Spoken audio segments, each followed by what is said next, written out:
Hello and welcome to another episode of the Golden Boots podcast. This is your host, Jorge Gonzalez. Our podcast is all about soccer, all things soccer. We love soccer. Our podcast is brought to you by our channel, Top Bin 90. Today we have a very, very special guest for episode 32. We've got Thomas Mayhugh here. Thomas is originally from the Northern Virginia area. He moved to Charlotte a couple of years ago and is a professional performance coach. Thomas, my man. Tell me the best part of your June so far. June. Well, it's crazy that it's already here. Halfway through the year, man. Yeah, dude. Honestly, when it starts getting warmer, when it's cold, I'm like, I moved here because I know it gets warmer sooner. So when's that coming? And then as soon as you hit like mid-April here and you start to get warm, it feels like all of a sudden it's September. Yeah. So I'm cool. I like just the fact that it's already June right now and knowing that it's not full swing summer yet. But I mean, here we are, June 3rd, right? I'd say this right here so far is the best part of my June. Awesome, man. That's good, man. All right. That's always my test question to people, and you passed today. So I appreciate that. I passed when I walked in. Nice, man. Is the weather kind of crazy in Northern Virginia like here? Like, I think last week it was cold for like 2 or 3 days, and it was super hot at the beginning of the month. Like, I'm like, okay, like what's going on? Like on my Facebook, all the people I'm still friends with in Virginia, you see those memes where it's like 6 seasons in one day. It's like it's the middle of March, and it's like in the morning it's pre-summer, in the evening it's your second winter. So it's way crazier up there, but it's the potential to be crazier is longer. You know okay. I mean? So I moved here, so the potential could be a little bit shorter because I have felt it and seen it down here. So you're a pro at it now. I'm not a pro. I'm still trying to manage my seasonal depression because as soon as it's cold, if we were having this podcast and it was cold, I would have had to figure something out to get me hyped because the cold weather is not my thing. Nice, man. Well, our podcast, we like to bring in different people from the area to kind of share with us their story, man, in terms of soccer, in terms of mindset. And so we kind of want to get to know you a little bit, man. Tell us a little bit about yourself. All right. So like you said, I'm from Northern Virginia. I ended up down here at the end of 2018. Up there, I mean, I've been there my whole life. So that's where I kind of built my foundation of my current career now. I played soccer my whole life growing up. Got to college and kind of decided I wanted to go pro because I had different priorities and I honestly wasn't even that good in school at that point. So playing soccer in college kind of was out of the question. I was like, I'll go pro. Like, there's always another option. And I ended up changing my major. My major originally was athletic training. So a lot of people unless you're in the space, you hear athletic training and you're like, oh, so you train athletes. But the athletic trainer, if you played a sport, they're the people who are like taping your ankles. They're the people who are running on the field when you get injured. They're dealing with that type of stuff. Yeah. So I was in that major, and my second or third like internship for that, I was with Woodbridge High School in Virginia, football team. So I was like, cool, like with the football team. And there was a dude on the team named Deshaun Hand, and he now plays in the NFL. Like, he was the state, like he was just famous in high school. And so I was like, I'm hyped that I'm at this internship. I could have been at some like scrub internship, right? But I got to be with him, so I was cool. And then I found myself, being on the sideline of the games. And when people go down, in my head, athlete style, I'm like, they're not really injured. Like, they're just in shock or something. I cared way more about the game and stuff going on than I did the athletic training side of stuff. So my wheels started turning, and there was this one professor I had that he was like the head of something, and he just really belittled people. And like, if he wouldn't let you, he wouldn't give you a PowerPoint. He's like, we're doing the PowerPoint, but if you don't take notes, you don't get the stuff. Like, he thought he's just not a good teacher. He's like, you should learn this or know it. And I'm like, bro, that you're here to teach us how to like learn what you know, not to make us know that you're smarter than us. Yeah. Like, we know you're smarter than us. That's why you're teaching us. And now I literally will never forget him, and I will always talk down on how he taught. And it helped. I think now it helped like form my perspective as a coach, just because of how I felt treated. And I wasn't the only one. Like, there was a test we all took, and I think like 70 or 80% of us did not pass. Like, we weren't going to get a passing grade in his class specifically to move on in the major. So a ton of us started realizing like, well, let's just switch our major now. So it was perfect for me because I was realizing I didn't really love it anyway. And that's interesting, man. Like, I mean, like, people like I never understand that, like, in terms of, like, when I see people give instructions and they see that people aren't understanding, like, you got to realize that when you're teaching something, like, you got to be able to speak to the lowest common denominator as well. Like, yeah, there's some people that learn things quicker, some people that learn it, but I think one style doesn't fit everybody, right? Dude. And as a coach, I know that now. Yeah. In my experience of coaching, I think back and I can totally understand what I would tell him now, you know, and I would hope that if he continued teaching, he's now learned that. Yeah. Because you see people failing, you don't just look at them and be like, well, they just don't get it. It's like, dude, you're not cultivating it properly, yeah. right? So that led to a bunch of us changing our major. So I switched to kinesiology, and I was like, I can still finish in the same amount of time. It's still in the same wheelhouse. And my cousin at the time was already working for a company training athletes. So I was like, you know what, that's how I can kind of stay in the sports world too if I don't end up pro, you know? Yeah. Excuse me. So finished my degree in kinesiology, and as I was finishing it, my final internship, it can be paid. So I got hired by the same company my cousin was working for, called Explosive Performance, training athletes. So immediately, you know, have you ever heard of the Dunning-Kruger effect? I have not. So Dunning-Kruger, if you Google it, it's like this graph, and it's basically how much experience you have versus how much you think you know. And it's like you have zero experience and it's here, and then it's how much you think you know, and you're like your first like 6 months in, you think you know everything, right? And then it takes this huge plummet when you realize you don't know shit. And then the experience, and then it slowly starts to level out, and you're like 10 years out and you still don't even know anything. Because that's the truth in anything. Yeah. You know, like you start something, you're like, oh, this is it. Yeah. I now know everything. So I'm starting training athletes. I'm like, oh, now I know everything about training athletes. Let me start training myself. I'm going to go pro because I know how to train myself now. Yeah. It's stupid. So tried going pro. So I tried out for probably 6 or 7 USL teams. Every team I could like drive to, other than I flew out to Sacramento just because I knew somebody out there, and I was like, it'd be cool to go to Cali. Yeah. Tried out for Sacramento. Dude, those tryouts, it monsooned the entire time, and they didn't stop it. There was half of us ended up like huddling in the bathroom because you couldn't even see on the field, and I guess they only had the field for a certain amount of time, so they didn't stop it. And I'm like, the ball isn't even moving. I don't even know how you're evaluating anybody right now. You're just collecting our checks. So, but I went to Sacramento, Pittsburgh. Maybe he was trying to see the mindset you guys had, man. He's like, I think about that now, and I'm like, damn. If I didn't hate playing in the rain and the cold so much, I could have been better. I feel like I try to understand people well, and situations like that, I would have like gotten next to the coach and be like, man, I'm so hyped to play right now, like just to the other thing throw about something at him. I was trying that, and the thing about it though is my touch was still on. Like we were playing this small like rondo ping game, and I was like bump, and I'm like, I don't think I've ever touched the ball this well in the rain. But I'm going to stick it out. And then some players were like, this is ridiculous. They gave us a break. I'm like, there's no way we're going to go back out and play. Let's all go hang. And I'm talking like wring your clothes out. It was insane. Jeez. But it's not an excuse. It's just a funny experience. Because like I'm out there and like you're hosting a 2 or 3 day tryout and you're just letting it be a shit show basically. Yeah. So I was at Sacramento, Pittsburgh. Wilmington used to have a team. I went out there. Or was it? Yeah, Wilmington. They may still have a team. I don't know. Tell us what the process is like to try out for a USL team. What does that look like? It was probably 2015, 2016, that span of time.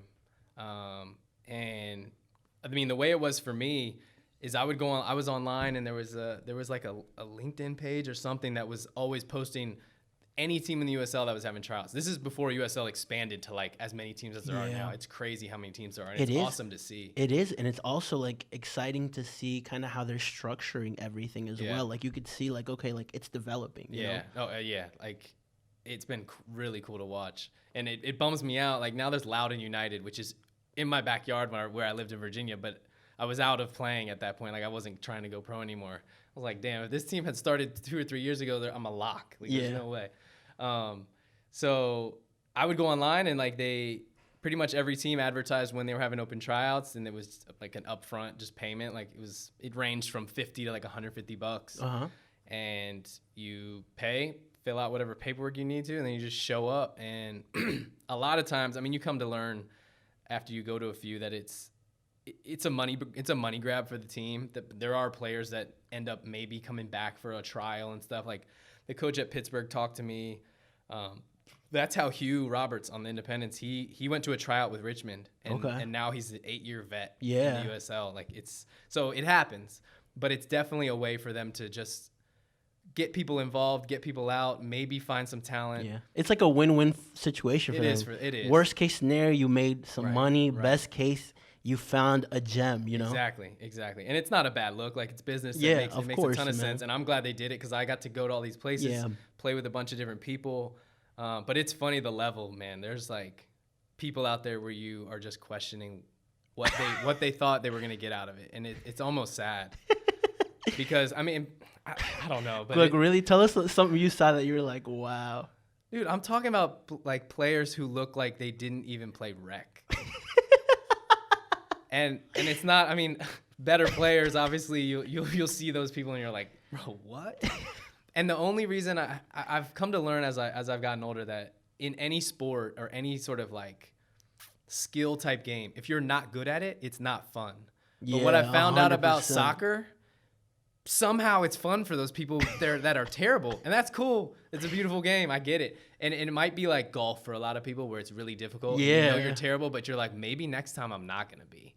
So these people come out and they're like, hey, who knows what this team's looking for? Maybe they need a scrub backup left back that doesn't know how to put their shin guards under their socks. That's like crazy. That's the type of stuff. But a lot of them so confident, like yelling at you, or like you make a mistake and you're like, bro. I haven't even seen you trap a ball yet. Control a touch. You haven't taken a dribble forward that hasn't been taken by the other team. So it was cool to see just the different amount of people that and skill levels that come out. But what the typically the way it is like it's kind of like high school tryouts. Like they bring everybody in, and then some teams they'll take you through like a pretty advanced warm up to weed out people already, and then it's very obvious that there's like, okay, you're gonna go over here and you're gonna go over there. So that was always fun for me because it's like let's get us going quick, so that the better players don't start to get annoyed that it's even happening. That's smart. So that's pretty much how the whole USL thing goes. But as far as I'm concerned, so after I spent like pretty much after tryouts, the year of like 2016 came to an end. I hadn't heard anything, which was fine. I was still training athletes and everything. I'm like, I'm going to continue to make this my career. That was my goal anyway. If I ended up making it on a team, I would play and kind of still do what I can. So continued to build it, realized that my athletes only work out in the evenings because they're students usually. And I was like, I need to do something in the morning. So I started coaching at Orange Theory, loved it. And then I started coaching 2 soccer teams. So I was doing something all day, every day. And even into the weekends because your games are on weekends for soccer.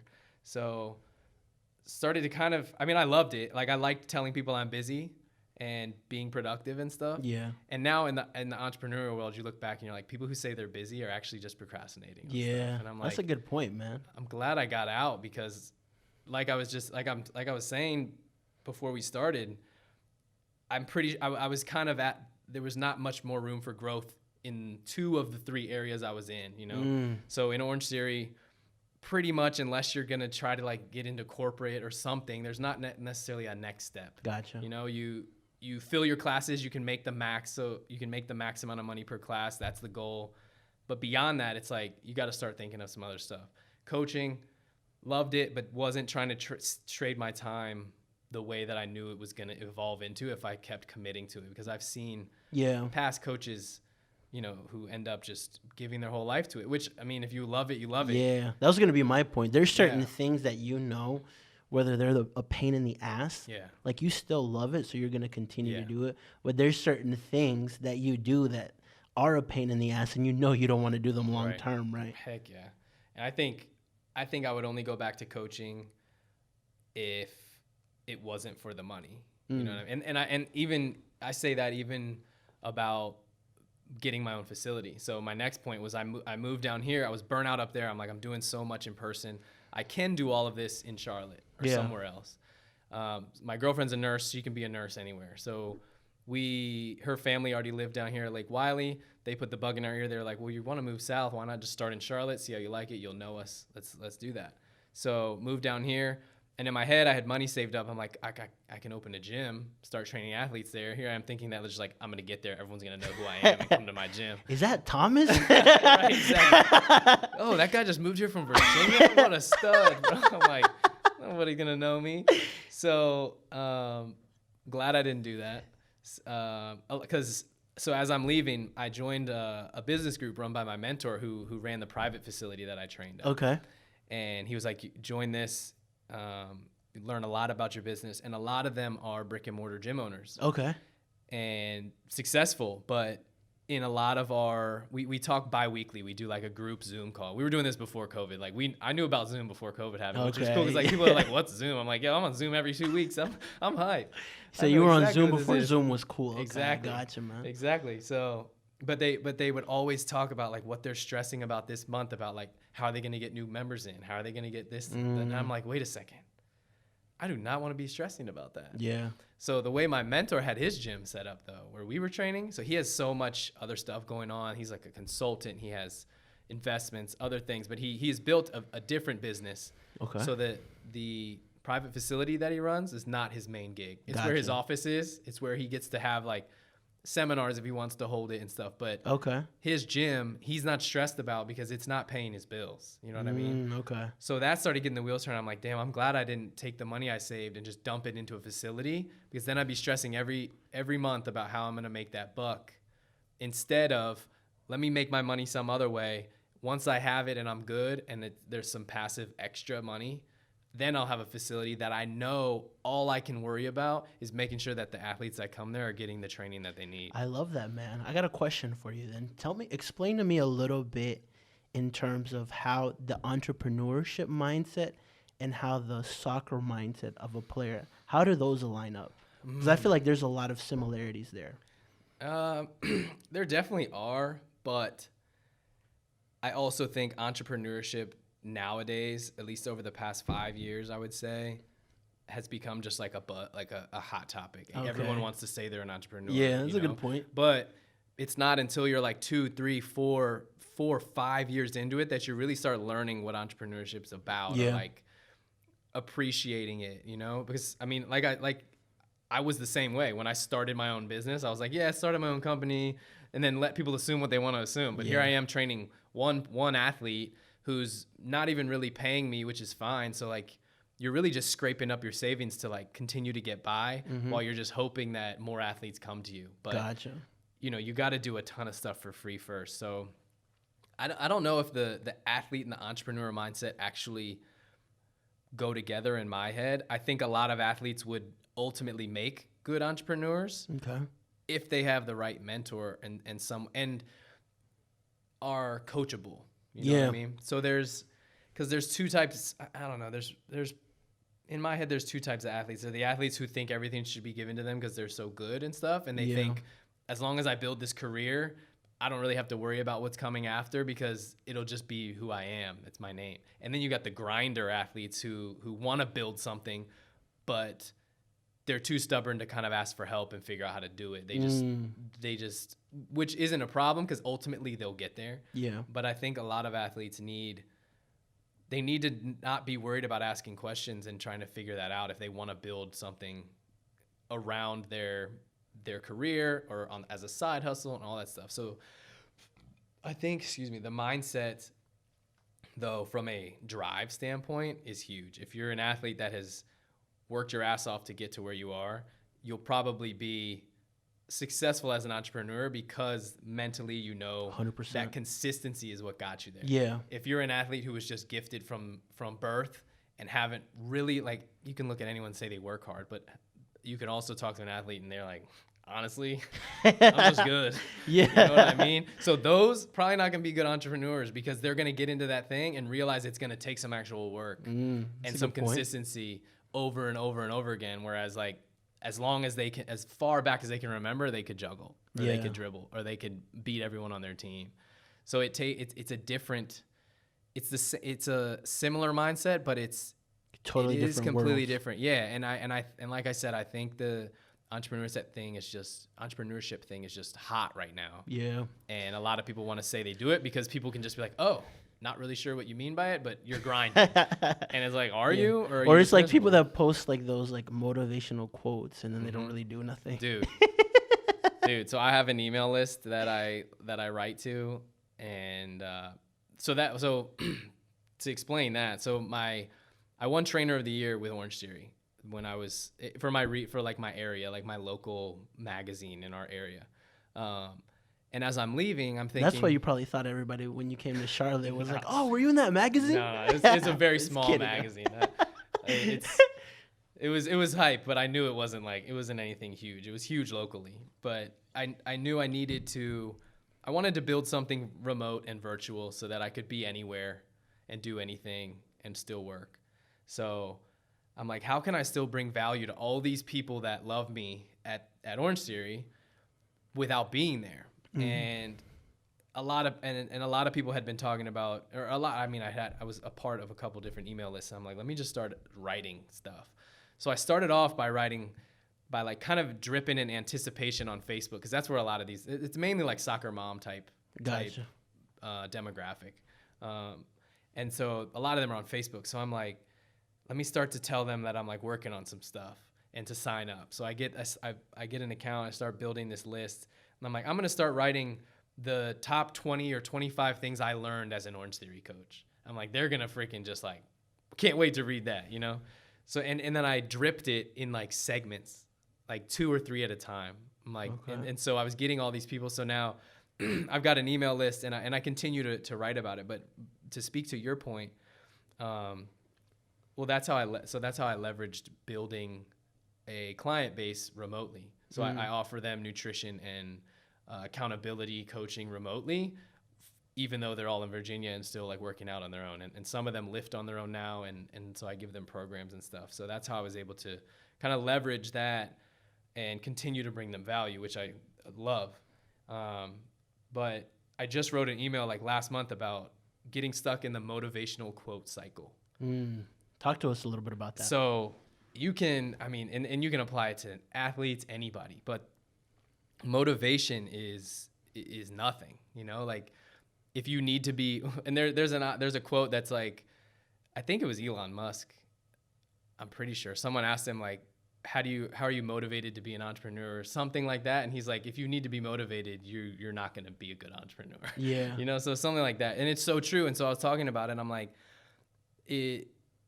I had seen one of my clients had like posted a quote or sent me something. And sometimes the stuff they send me infuriates me because I'm like, you know what to do. You're just not doing it. Yeah. And so I found that a lot of people use these procrastination techniques. And one of them is just like reading motivational quotes. Like you read one, you get super fired up, and then nothing happens. And I'm like, you are literally just looking for another quote. And you just get stuck in this cycle. You read the quote, you're hyped for a day, and then the next day, back to normal. And you're just like, wait till I read that next quote. And I'm like, but you're not going to do anything about it. Like the answers are always out there, especially with the technology today. Yeah, 100%. So I think soccer players are the same way, and just athletes in general. I mean, if it's great to post it because you can inspire somebody, but it never goes anywhere. So these motivational quotes are like frustrating to me because people use it as a way to be like, I don't know, to be stagnant. You know, they think they're doing something, but they're not. Or it's a way to like try to show other people that like you're different, but like I mean like all you're doing is posting something that's not really like, okay, like do you live it? Like that's my question. Like right. I'm like when I know what I do personally and how hard I work in certain things. Right. So like I can appreciate that, but when I know somebody or when I can see, okay, I'm like doing this isn't easy, or doing like what you're working on is very difficult. But like then I see other people that post stuff and like I'm like, bro, you're not doing anything. Yeah. You know? Yeah. They're wasting their time posting a quote, hoping that you assume they're doing something. Hold on, I gotta pull up my thing because there was a point I made in it that was like that was good. Got me fired up. Yeah. Got me motivated. Okay. Is that what you do now to get motivated? I read my own. Yeah, I read my own like rants. Sometimes I'll type out a full thing like cussing and like just so mad, and I just don't send it. Like I just needed to get that off my chest. It's so funny. Let me find this thing because I want to read. I want to remind myself what I said. But it was the title was "Don't Get Stuck. Avoid the Motivational Quote Cycle." So I'll read to you. Go ahead. A post from a member in my private Facebook community groups posted something about self-discipline. And it was a quote about self-discipline. And she suggested maybe she needs to reframe how she looks at self-discipline. But I want to challenge everyone to think deeper on it and instead reframe how you look at motivation. Motivational quotes only work if you do the work. 100%. They're simply a feeling or a reflection from somebody who endured a relentless commitment to the work required to achieve the goal. So, in other words, you're just like clinging to somebody who did do something is using this quote, because it's usually a successful person that's underneath the quote, right? So they've lived it, but you see it and you're like, oh, so you're living through them that, and it's like it's only gonna work if you do. Motivational quotes are not action. Just like having knowledge is useless unless you put it to use. 100%. Huge. Like you could, and especially with the technology now, like you can literally learn anything. Yeah. But it just sits here if you're not going to do anything with it. That's why it's not knowledge is power. It's applied knowledge is power. Absolutely. 100%. So I said, here's how it goes. And this is like my cycle, my motivational quote cycle in my head. You feel down on yourself, your progress, whatever you're working on. Find a motivational quote that somehow fits your scenario and makes you feel better about it. You make an impromptu decision in your mind to start doing X, Y, and Z tomorrow. 2 days later, you realize it was way more than you could realistically do, and you repeat, look for a new motivational quote. So it's just this circle. I said the issue with motivation is that it's comfortable. It's comforting. It makes you feel good. But you can experience the feeling while doing nothing at all, right? Yeah, that's a good point. Yeah, you're right. So it's a focus on your future satisfaction through someone else's rear view. That's good. I like that. And I said both of which do nothing for the reality that the only way to get there is through current and consistent actions. The goal should be to get uncomfortable. Get comfortable being uncomfortable. Anybody who's successful knows that. Yep. And I said that's where the progress begins. But it takes time, which people don't have the patience for. Yeah. And I said it takes small actions that are achievable to build to bigger ones. Choose action. Change the way you practice practicing that thing. Next time you see a quote and feel the spark, are you going to act on it or just think about acting on it? You might as well take a nap instead. Dang, that's really good, man. Yeah. I love that. Sometimes these people get me fired up, and I'm like, stop posting quotes when I know that you're like. So I have people track their food. MyFitnessPal connects to the app that I use, so I can see what they're eating, and like they continue to just like look for motivational quotes or look for a different set of advice instead of just doing what I've already told them they need to do and what I can see that they're not doing. It's interesting how that works, anything. Man. Yeah. Soccer players, I'm like, yo, get good at soccer, get this many touches, do this. Are you doing this? Someone gets injured. I'm like, hey, I can help you. Are you going to do it? Like you get an ankle knock. You need to be smart about it. If you're stubborn, you're going to be out way longer. You can be smart for the next 6 days, 12 days, and be back. Or you can think you're going to just shake it off and be out the next 6 months. It happens. It's just stubbornness and just it's an instant gratification thing. A lot of people want that. A soccer player wants like, oh, if I get taped, I know immediately I'm going to be able to play, right? But long term, you're screwed. You're shortening your career by band-aiding an injury like that. Now, if you're needed, if you're the best player on the team, and there's obviously there's certain exceptions. You're playing in a Champions League final, right, like you're gonna. It doesn't matter what you have. You're gonna go out there. There's things that you will do for an elite athlete to make sure that what needs to get done gets done. And you hear stories about like the greatest of the greats, like Tiger Woods playing with a broken leg, like stuff like that, which is exceptional, right?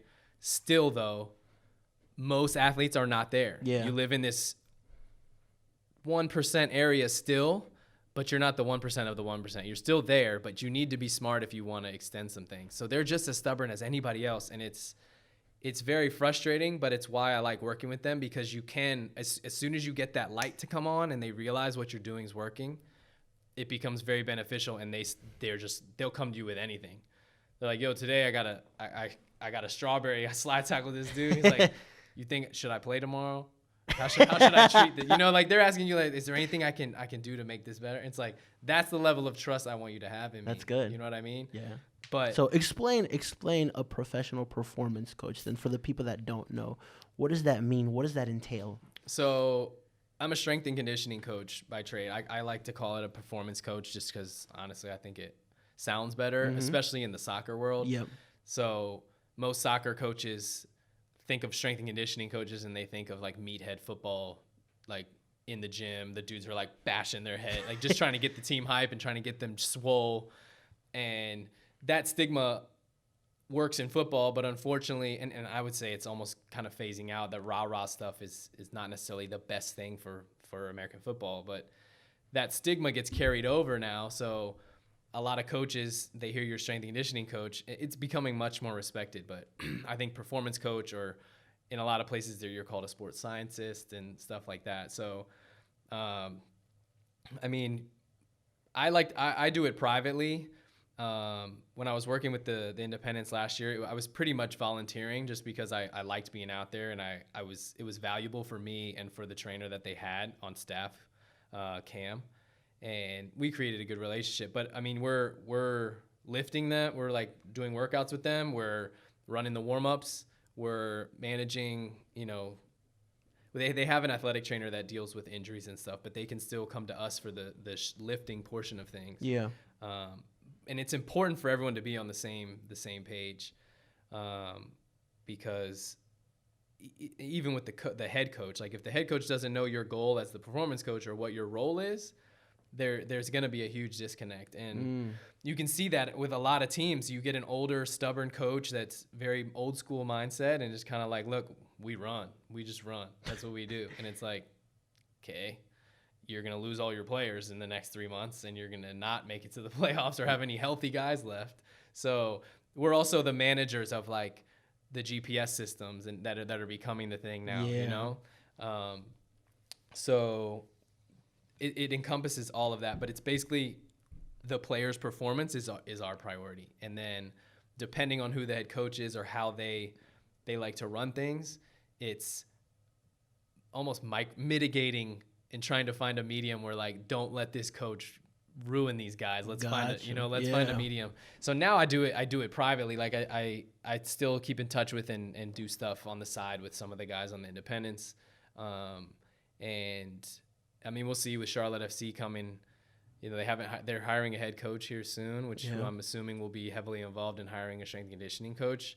I'm happy to throw my hat in the ring, but I've always been skeptical of working for like a big club, only because I know that you don't want to chase a logo. Like a lot of people when you're in college and you're coming out as a strength and conditioning coach, you're like you're chasing a logo because it sounds cool. You see other coaches and you're like, I've never heard it put that way, chasing a logo. People Yeah. do that in life all the time, Oh, man. yeah. Oh, I work for this certain company, or Right. this kind of profession. Like, I like that. You're chasing a logo. Yeah, and I learned early in like a mentorship I went to. There was a guy who had worked at like every level. He was a stud, an older guy, like, and he was just. Now he runs his own gym and all this stuff. But he was talking about, he's like, look, I've been at every level. I've won championships at every level. And he said, you know, I don't ever want to work for like either a college or a professional organization or anything, because you're answering to so many people. Yeah. There's so many people that have their hands on what you want to be doing, that you can't do what you want to do to the best of your ability. So I've always been skeptical of even working for even the independents, because I don't know how much reign I'll have, you know? Yeah. And that's something that's a non-negotiable for me. Like, look, I'm going to have some standards that need to be met. Yeah. You know, like I need to have control of their lifting, and I need to understand what you're trying to get out of them at practice. Since I'm soccer minded, that helps. You know, you don't want a football strength and conditioning coach coming in who knows nothing about soccer. He'll probably get them strong, but it's just not going to mesh. Yeah. You need to understand the soccer side of things. From a coaching perspective for that to work. So I love that, man. Talk to me a little bit about, in terms of, because something that you mentioned a lot too, like it's not just like what you said, old school mindset is you just run to get fit and that will be everything. Like if I was 13, 15, 17, what kind of other things should I be working on outside of that endurance piece? soccer. Straight up. And the longer I'm in the industry and the more I learn about training, the more you realize there's 1,000 ways to skin a cat, and you still have to be so good at soccer to go pro. You know what I mean? Or to be an elite player. You're not finding somebody who's just fit, jacked, and athletic at a super high level. Like, sure, especially in America, you'll find somebody fit and athletic playing on center back at every level, right? Yeah. But those are kind of exceptions to the rule. You still need, if you're trying to make a stamp, soccer needs to be priority number 1, priority number 2, and then the rest of it takes care of itself. And a lot of the old school coaching mindset thing for me is like the testing that they do, like the yo-yo's not bad, but like just running like the Cooper run in college where you got to run 2 miles in like under 12 minutes. Makes no sense. Like it gives you a standard. It gives you something to like weed out the players who are going to be bitches. But is it effective for showing you how they're going to perform in a soccer game? Yeah, no. Are you running around a track for 2 miles in a soccer game? You're not going to take the ball around circles. It's that simple as an argument, though. Yeah. Like, you know, so if I go to a coach and like, yeah, I want him to do the Cooper run, I'm going to be like, why? And why every player do that same thing? Yeah. You're going to have the goalie run the Cooper? Let's find a smarter test. So that's a great point. it's insane. But if we had this conversation maybe 3 years ago, I probably wouldn't have been able to iterate that. I've been learning that by being in it, that the best way to be good at soccer is to play soccer. Yeah. The best way to get fit for soccer is to play soccer. Yeah. Like fit endurance wise. You can do it in different ways where there's like bursts, you know, like rondos should be like 30, 40 seconds of work, give them like a good amount of rest, run it again. Gotcha. You know, but the other thing about stubborn coaches is, this is a big point actually, like with a rondo, if your goal, or not even a rondo, something small-sided, right? Your goal should be maximum effort. That's when you're going to get adaptation. Yeah. Okay. Let's say it's 3v3, like small-sided, something contained where you should be able to freaking work your ass off 30 seconds to a minute hard. But it's not told to the players that that's what they should do, right? Yeah. And if you're a coach that saves fitness for the end or something, you know, players aren't dumb. What are you doing all practice knowing that you're about to have to run at the end? You're saving your energy. Exactly. So are you getting any better at maximal output type of things during practice, knowing that at the end you're going to have to run? No. Or at the beginning, gassing them. Then they're just kind of like lethargic through everything else. So the intent of what you're trying to achieve needs to be explained to the players, or else you're not going to get out of them. I mean, they may think they're putting in the work, but it can be so much more efficient if they know what they're expected or what's expected of them. And that's something that I think it's becoming a thing in a lot of places, but it's definitely missing in American soccer if they don't have the proper mindset or cohesion of a performance coach who understands that and a head coach who understands that. Yeah. Because, I mean, the way you even structure the practice, like you should have your short burst, power stuff, sprinting type stuff at the beginning when everybody's ready and primed. Then get into your middle, longer stuff, and then get to the other stuff. But the players got to know the whole time, like, you'll get your break. Don't save yourself. I'm going to give you the proper amount of rest because I want you to work right now. So when I'm doing speed stuff with some of the guys out at the field, I'm like, look, each rep is its own rep. You're not treating any rep different. Rep number 5 should not be the best one because you saved yourself for reps 1 through 4. If we're just doing like a 10-yard sprint, you're not going to get any faster if you're not sprinting each one of these reps. We're going to walk back. I'm going to let you reset. Take your time because I want this next rep to be just as explosive and powerful, else you're not pushing your muscles to a point where they're going to adapt. You're creating endurance. We're trying to get fast. Dang, that's good. If that's what you're working on, we need to work on that, you know? So that's one of those things that's like super frustrating for me with old school mindset coaches is you can't blame them for looking back at what worked, but at the same time, there are some smaller things that maybe they didn't even realize was actually happening, you know? Yeah. And I mean, nowadays it's just so easy for players to be lazy that some players are just disrespectful, so you kind of don't even want to worry about it. You're like, oh, we'll get a good practice in and we'll do the best we can this weekend. Yeah.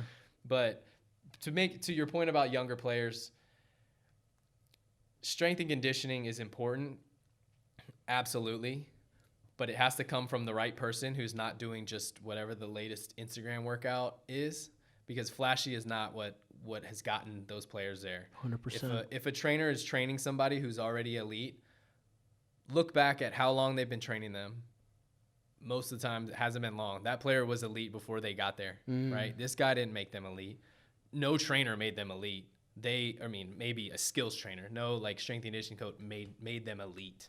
They were elite, and then they needed some tweaking, maybe. They pretty much just enhanced them a little bit. If that. Yeah. They honestly, some trainers might be making some dudes worse just for the gram.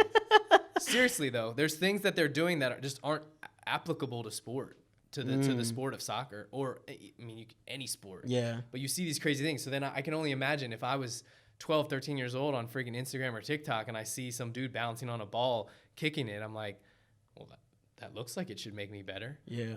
Do you play soccer on a Bosu ball? No.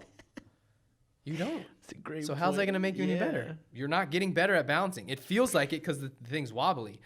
But balancing on something wobbly is only making you better at balancing on something wobbly. You're not getting better at balancing on the ground because you're balancing on something wobbly.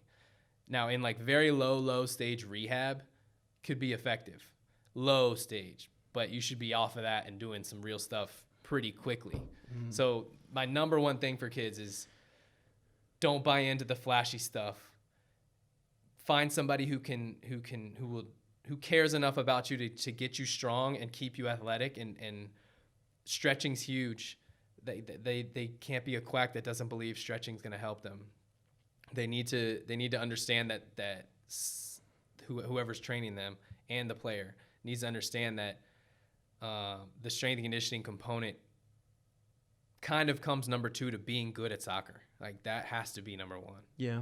And you have to be unapologetic about how much you train soccer, because you find any player. You got to be obsessed. If you're not obsessed, you're not going to make it. Yeah. I mean, you got to be obsessed, but you also just have to be good. And I'm a study on that, because I thought when I learned how to train, I was like, this has always been my missing piece. I've always been good at soccer, but this must have been it. It's like, no, dude, just continue being better at soccer. Just get good at soccer. Look at every player that's just scrawny, skinny, has never lifted a weight in their life, and you say they need a lift, they'll look at you like, no, I don't. And that's fine. We'll find ways to help maintain your output and make sure you have a good season and make sure you're at maintenance level strong. But am I taking Neymar and saying, yo, if I get you some freaking biceps, you're going to be sick? Like, no, hell no. Like, he doesn't need that. And that's an extreme example, but that's what players need to understand. They see how jacked Cristiano is. Cristiano's jacked from God, dude. Like, that's genetics mainly. Yeah. And then him just caring about looking like that. But the dude was going to be good at soccer regardless of what he looked like. So players don't need that. They look at it and they're like, hey, if I looked like him, I'll probably play like him. And I'm like, no, if you played like him, you play like him. That's good, man. It doesn't matter what you look like. What has soccer taught you about success? Wow. This will be a last question too, because we're like going, and I'm like, oh wow. Okay. They honestly, I guess it kind of be cliche, but like, there's always, I don't know. Let's look at it like a game. Like, you can always come back, right? So you can always until that final whistle blows, it's not over. You know what I mean? And I can relate it to, trying to go pro. Like I could keep going, keep trying, but in relation to an entrepreneurial success mindset, it's pretty much you learn how to lose, right? In soccer, you learn how you play enough games that like there's going to be another one. You need to put in the work between each one so that the next one you're more prepared. And that's for anything. Yeah. I like that. So, and honestly, that's even tough for me. I probably wouldn't have even thought of it that way until more recently in the past year or two, when I've been really like on my own business type stuff and kind of knowing what I'm doing a little bit more. I still probably don't know anything, but I think in sport, it sets you up for life from the most cliche way is like just learning how to fail, you know, and then you can't discredit the camaraderie that you learn from your teammates and learning how to support others without necessarily needing it in return. You know what I mean? I think that. Explain that a little bit so more. depending on your industry, most trainers do so much stuff for free before they ever become known. And I think being a teammate helps teach you that if you care, you know, it's not going to teach every player that, but it can teach you to uplift other people, you know, if someone, you know, misses a PK, something like that, or misses a sitter inside the 6, just over the bar, you know what I'm saying? Like that type of thing teaches you how to uplift people, and not in some sort of soft way that like everyone should be positive about it. It's like, bro, next practice, we're going to practice 50 shots inside the 6 and make sure that never happens again. So you learn these ways to uplift people without expecting anything from them other than the fact of knowing that they're your teammate and that they'll probably do the same for you. So I think that when you think really deep on it, that's a subconscious block that I think I built. And I think most people do. Yeah. I mean, because it's sometimes like when you do something, you expect something in return. Dude. But like when you learn how to give without any expectation, you'll be the most freest person. Mm-hmm. Not even that. So you're free mentally because you don't care about that, and you know that if you're good at what you're doing and you're giving, long term, it's the right play. You know, it's gonna pay off. You know what I mean? And that leads to that goes back to your question about how soccer and entrepreneur mindset or athletes goes together. There's a lot of athletes who think something's owed to them, and they probably weren't the best teammate. I'll tell you that. Entitlement mentality, man. Yeah, and I would say team sports probably teaches that if you let it. Yeah. And if someone asked you to do it, like I wouldn't have thought of to make a point about that, you know, unless you had asked me, or if you hadn't asked me. So that's a good question. I've never thought about what that, you know, how soccer has affected my success, my thought of success. But subconsciously, kids got to play those team sports because they're learning that type of stuff without them knowing. It's fun. Yeah. It's a freaking building block of a good community, of a good person. And nice. Yeah. Awesome. Thomas, man, we could go on for hours, man. Oh, yeah, dude. I appreciate you for coming on, man. Thanks for being here today. Absolutely, man. Thank you for having me.